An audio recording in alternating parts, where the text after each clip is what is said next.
Shalom à tous. Alors je vous retrouve aujourd'hui pour une nouvelle vidéo que je vous avoue je me serais bien passé de faire, croyez-moi. Mais malheureusement j'y suis obligée.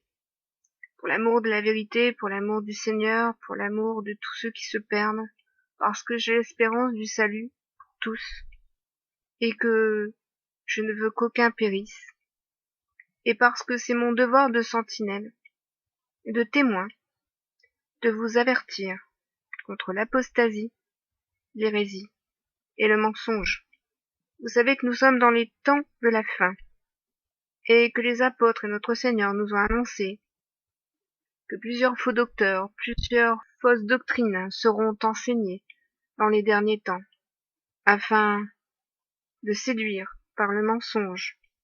Je vous avertis donc que Monsieur Jean-Marie Chevrier vous enseigne le mensonge, et donc ne peut être serviteur de Dieu, puisque les véritables serviteurs de Dieu n'enseignent pas le mensonge, et sont conformes à la vérité, et à la vérité de la parole tout entière, telle que le Père et le Fils nous l'ont enseignée. Alors nous allons voir ici que Monsieur Chevrier n'est pas conforme à la vérité de la parole, et qu'il enseigne le mensonge. Écoutons donc les paroles de Monsieur Chevrier. Je vous pose une question simple. Est-ce que Dieu a demandé à Moïse de prier pour Pharaon? Pas du tout. À aucun moment dans la Bible, il n'est écrit que Moïse a intercédé en faveur de Pharaon. Certainement pas. Donc nous allons voir ici que Monsieur Chevrier ne connaît pas la parole de Dieu, et qu'il prêche des hérésies, car il est bien dit que Moïse intercéda pour Pharaon en priant l'Éternel en sa faveur. Pharaon demanda à Moïse, « Prie l'Éternel pour moi. » Et Moïse pria l'Éternel pour Pharaon. Premièrement, afin que le fléau des grenouilles s'éloigne de lui et de son peuple. Exode 8, à partir du verset 8. Pharaon appela Moïse et Aaron et dit, « Priez l'Éternel afin qu'il éloigne les grenouilles de moi et de mon peuple, et je laisserai aller le peuple pour qu'il offre des sacrifices à l'Éternel. » Que répondit Moïse? Moïse dit à Pharaon, « Glorifie-toi sur moi. Pour quand prierai-je l'Éternel en ta faveur, en faveur de tes serviteurs et de ton peuple, afin qu'ils retirent les grenouilles loin de toi et de ta maison? Il n'en restera que dans le fleuve. » Donc là, Moïse lui demande, « Quand prierai-je l'Éternel en ta faveur? » Et Pharaon répondit, « Pour demain. » Et Moïse dit, « Il en sera ainsi, afin que tu saches que nul n'est semblable à l'Éternel notre Dieu. Les grenouilles s'éloigneront de toi et de tes maisons, de tes serviteurs et de ton peuple, et il n'en restera que dans le fleuve. » Moïse et Aaron sortirent de chez Pharaon, et Moïse pria l'Éternel au sujet des grenouilles, dont il avait frappé Pharaon. En plus, l'Éternel va exaucer la prière de Moïse. L'Éternel fit ce que demandait Moïse, et les grenouilles périrent dans les maisons, dans les cours et dans les champs. On les entassa par monceaux, et le pays fut infecté. Pharaon, voyant qu'il y avait du relâche, endurcit son cœur, et il n'écouta point Moïse et Pharaon, selon ce que l'Éternel avait dit. Vous voyez bien que même si Moïse sait que l'Éternel va endurcir le cœur de Pharaon, il prie quand même en sa faveur. Nous le voyons également à partir du verset 28, toujours dans Exode 8. Cette fois-ci, Pharaon va demander que Moïse prie l'Éternel afin d'éloigner le fléau des mouches. Verset 28. À partir du verset 28. Pharaon dit, « Je vous laisserai aller pour offrir à l'Éternel votre Dieu des sacrifices dans le désert. Seulement vous ne vous éloignerez pas en y allant. Priez pour moi. » Moïse répondit, « Je vais sortir de chez toi, et je prierai l'Éternel. » Vous voyez bien que Moïse prie pour Pharaon.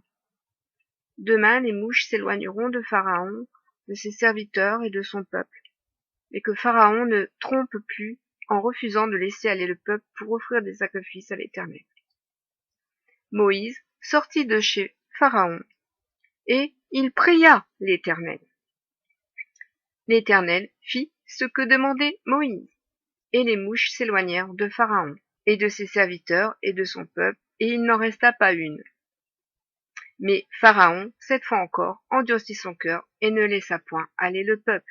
Vous voyez bien que Moïse a bien prié pour Pharaon, même s'il savait que l'Éternel allait endurcir son cœur. Et l'Éternel, même s'il savait qu'il allait endurcir son cœur, a agréé la prière de Moïse. Nous le voyons encore en Exode 10. Et cette fois Pharaon demande à Moïse qu'il prie l'Éternel, afin qu'il éloigne le fléau des sauterelles. Exode 10, à partir du verset 16. Aussitôt Pharaon appela Moïse et Aaron et dit, j'ai péché contre l'Éternel votre Dieu et contre vous. Mais pardonne mon péché pour cette fois seulement. Et priez l'Éternel votre Dieu afin qu'il éloigne de moi encore cette plaie mortelle. Vous voyez que là encore Pharaon reconnaît son péché et demande à Moïse qu'il prie pour lui. Que fit Moïse? Verset 18. Moïse sortit de chez Pharaon et il pria l'Éternel. Et l'Éternel fit souffler un vent d'Occident très fort qui emporta les sauterelles et les précipita dans la mer Rouge. Et l'Éternel, bien sûr, endurcit encore le cœur de Pharaon. Donc vous voyez ici le mensonge biblique de Monsieur Chevrier. Maintenant, nous allons écouter le deuxième mensonge. Je dirais peut-être plus précisément l'erreur, parce que Monsieur Chevrier a bien reçu l'esprit de l'erreur dont parle Jean. Alors écoutons encore Monsieur Chevrier. Alors je voudrais vous dire, personnellement, je ne prie plus pour les autorités de ce pays. Je refuse désormais de prier, que ce soit pour le président, que ce soit pour les ministres. Je refuse cela, parce que j'estime, et la Bible le dit d'ailleurs, que ces gens-là portent la flétrissure dans leur cœur. Dès le jour de leur naissance, ils ont été promis à la destruction. Alors, il n'y a qu'un seul verset, qu'un seul endroit où la parole nous parle de la marque de la flétrissure. C'est dans Timothée.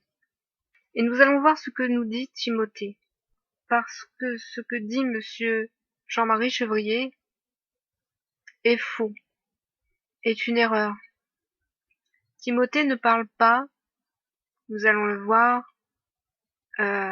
des autorités, des gouvernements, ou même de ceux qui servent Satan. Il ne parle pas non plus de ceux qui sont athées. Il parle de ceux qui ont connu le Seigneur et qui se sont détournés de lui.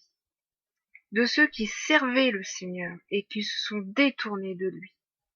Il n'est donc pas question de Macron, il n'est donc pas question de ce genre de personnes dans Timothée. 1 Timothée 4.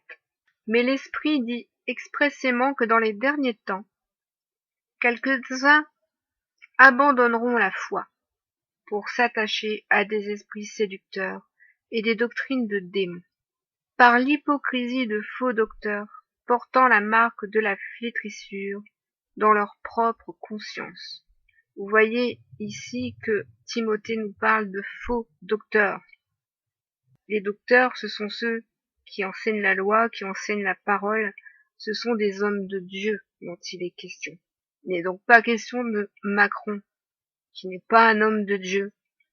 Donc ce que Monsieur Chevrier vous dit est une terrible erreur, est une terrible hérésie, encore une fois, sur la parole.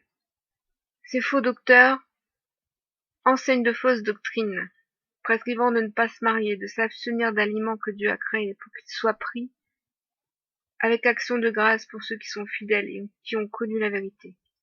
Donc vous voyez ici qu'il est question de faux docteurs, de faux enseignants, et donc qui conduisent les brebis à la perdition. Alors voilà, enfants d'Élohim, chrétiens, vous avez entendu la parole de Monsieur Chevrier, Vous avez entendu non pas ma parole, mais la parole de Dieu. J'espère que vous recevrez cet avertissement. J'espère que Jean-Marie Chevrier recevra également cet avertissement parce que cette vidéo s'adresse également à lui pour que l'avertissement puisse être entendu de tous, de lui, mais aussi de tous ceux qui l'écoutent. Afin que chacun puisse rester attaché à la vérité et non pas aux mensonges, non pas aux paroles de faux prédicateurs, non pas à la bouche de ceux qui tordent la parole et qui en font un mensonge. Je peux vous annoncer que ce sont ces hommes-là qui sont voués à la destruction, selon Dieu. Et je précise bien que c'est Dieu qui dit ces choses et non moi. C'est Dieu qui condamne, c'est Dieu qui juge.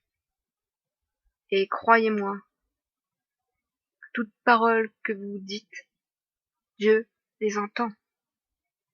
Dieu la juge et l'écrit dans votre livre de vie pour le jour du jugement. Donc soyez tous fidèles, restez tous fidèles à Christ. Soyez tous bénis.